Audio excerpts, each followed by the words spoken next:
Hey guys and gals, Mike Cricket 113. Hope everybody's doing well. Thanks to all the new subscribers on the channel, where we broke the 1500 mark. So I believe it's at 1519 right now. So that's pretty awesome. So thanks for the like and the subscribe, and make sure you hit that notification button.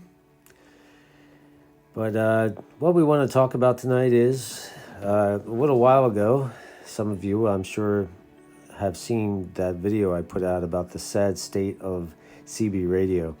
Now, I basically was just kind of pissed off, I should say, as I heard some music on, I think it was lower sideband 38. But yeah, there's always bad apples in any group, whether it be amateur radio, CB radio, GMRS, FRS, you name it. There's always bad apples, and I know that.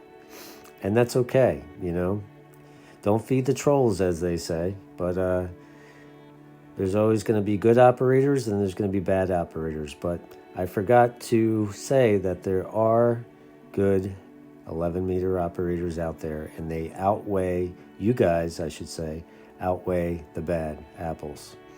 So I guess what I'm trying to say here today is, it's up to us. It's up to you, it's up to me, everyone out there that participates on 11 meter to be good operators, to treat each other with respect, to throw away all the bad qualms we have with each other, and to communicate peacefully. I mean, is it that hard to do? It's not really hard.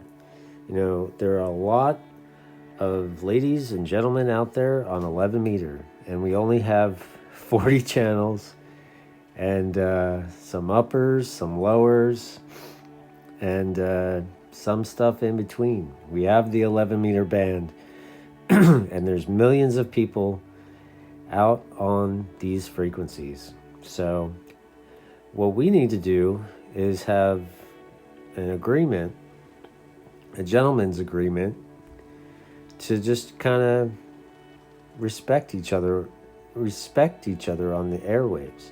And it's not just us here in the United States. Over in Europe, United Kingdom, they use 11 meter as well. In the European countries, Australia, we hear the whole world on 11 meter. And conditions have been great. And I've heard so many excellent QSOs, meaning conversations out there with stations all over the land we live in, all over Europe, Pacific Islands. I've heard places that I didn't think I would ever hear on 11 meter. And it's been great because the solar conditions have been awesome. And people have been good operators and giving each other pep talks and weather reports and telling each other what their radio is and things like that.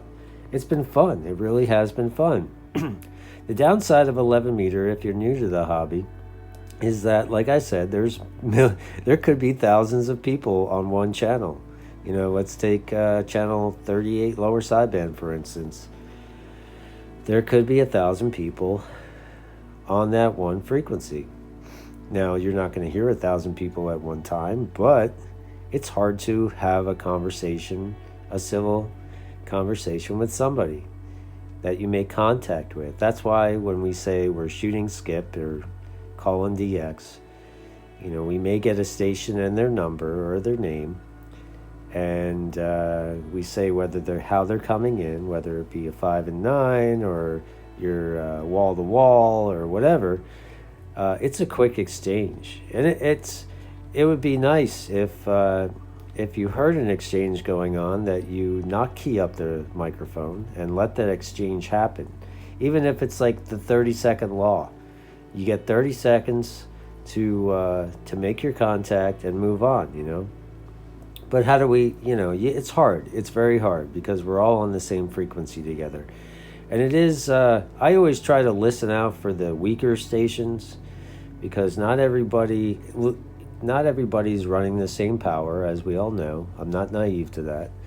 And I try to listen out for the weaker stations and call to those stations. Because the powerful stations, they're either going to hear you or they're going to be yammering so long that they're not going to hear. They're not going to hear you anyway. They're not going to hear you calling for them because they're looking for more powerful stations or whoever's in their receive.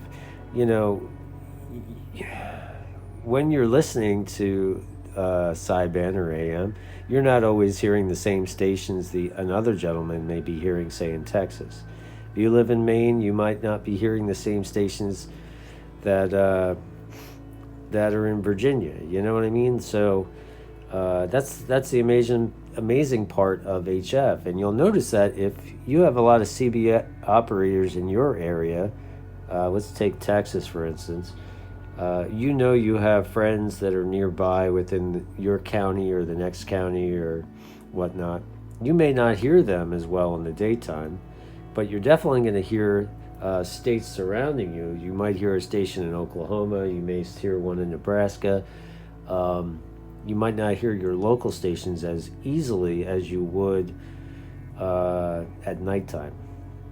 At nighttime, when the sun is down and the ionosphere is discharged at that point, when the D layer gets absorbed into the E and the F layer. So anyway, what am I getting at here? This is 6 minutes in. I guess I'm just saying that, yes, there are a lot of good operators out there. Yes, there's a lot of us out there on those 40 channels and some uppers and lowers, and that we should respect each other with kindness and respect, and try to make good contacts, you know, and try to allow people to make contacts. You know, I do a lot of listening, and if I do hear a station, I will call for them, and if I'm lucky, you know, they'll come back to me, and it's a good thing. It's a good thing. We always say there's a lot of stations out there calling when we're trying to make these contacts. And it's true. So it is a challenge. It is a challenge, but don't give up, because it is a fun, rewarding hobby. And it's not only a hobby, it's also a tool. So anyway, that's my little rant. That's my little thing. I hope everybody's doing well. And thanks for watching these videos. I really appreciate it. Thanks for supporting this humble channel that we have here. And I'll say 7-3 for now. This is my Cricket 113. Take care.